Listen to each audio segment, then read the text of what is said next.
Doon ay usa ka higala nga kung natagbuan og ang tema nga mong gihisgutan about God may tungkol sa Diyos. Ningon siya, di man kumutuog Diyos.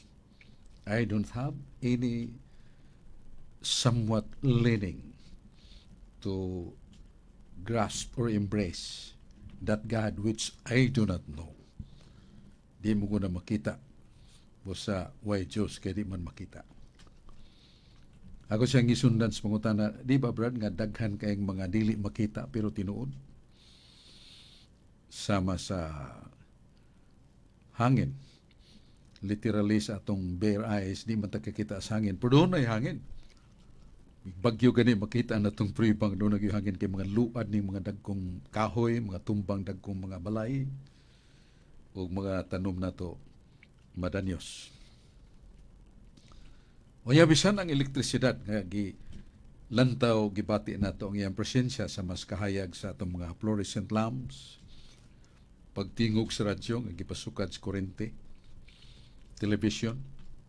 So makita na tong epekto sa elektrisidad. Pero hangtod karon wa pay may laking siyentipiko nga naka-define what electricity is, unsay elektrisidad. Naibawtang na elektrisidad pero wa kita kay bawon sa na pagdefinir ang iyang kagahuman. Kinabuhi sa tanom, kinabuhi sa mananap makita nato, mailhan natong buhi, pero di gyud ta kakita life itself. Bisan gani nga atong pangutok, nga atong galamhan sa atong kalag, nga gingon nga mo'y tinubdan sa atong pagpanabot ug sa labutan, di ta kakita sa labutan. Ang uban mingon nga gikan na sa utok mo na nga sa mga ospital maabli ang uo, makita ang utok pero di ta kakita sa ngalan tong intellect or sa labutan.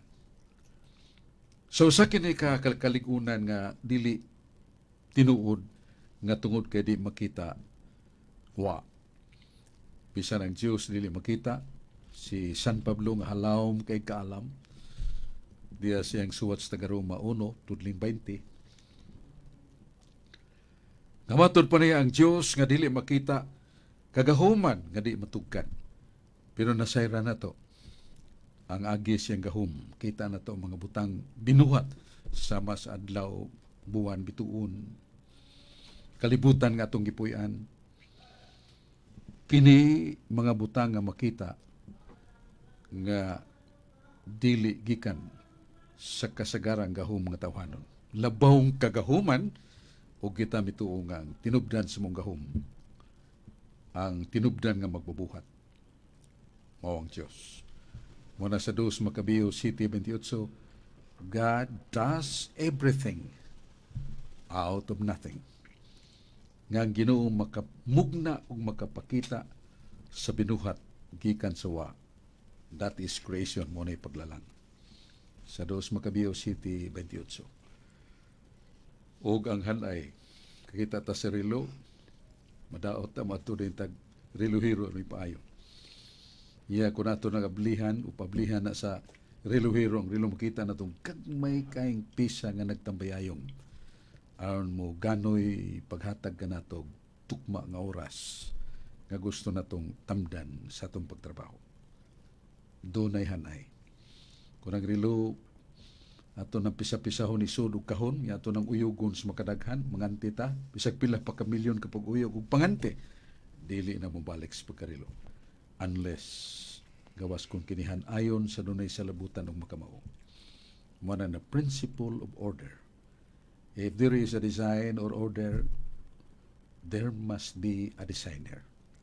Kung dunay hanay, dunay maghanay. Kanang maghahanay tinubdan sa kagahuman sa kreasyon, ginganlan nato Dios. Niya ang balang kasulatan nagtudlo nato nga ang Dios usa ka espiritu atong amahan. Nga way sinugdanan ug way katapusan. San Juan 4:24, God is spirit. Sa Genesis 21:33, God is eternal, no beginning and no end. All powerful. Kay sa Jeremias 32:17, walay malisod sa gahom sa Dios. Doon ako'y Ninuman usa ka tawo nga gi-condemn na sa doktor nga mamatay na gyud tungod sa iyang terminal cancer.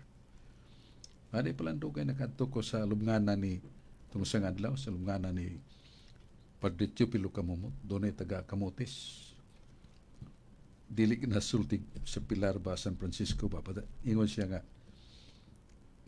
kini gideklarar niya sa doktor human ma-examine o niya namatikdan nga nagka hinay gyud ang pitik siyang kinabuhi hangtod gideklarar sa doktor nga namatay, patay na.